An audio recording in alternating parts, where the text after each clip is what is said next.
আলোচনা হলো নিজের বিশ্বাসের কথা অন্যদের মাঝে ছড়িয়ে দেওয়ার একটি সুযোগ, সেই সাথে অন্যদের ভালো চিন্তা, জীবন অভিজ্ঞতা, কর্ম পরিকল্পনা জেনে নিজেকে সমৃদ্ধ করার একটি অন্যতম ক্ষেত্র হলো আলোচনা অনুষ্ঠান।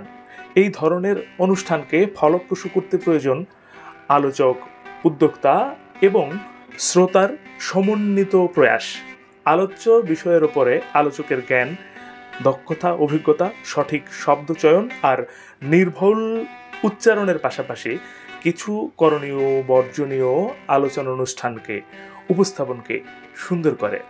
অন্যদিকে নেপথ্যের উদ্যোক্তা এবং দর্শক শ্রোতার দায়িত্ব, সচেতনতা পুরো অনুষ্ঠানকে করে তোলে উপভোগ্য ও আনন্দময়।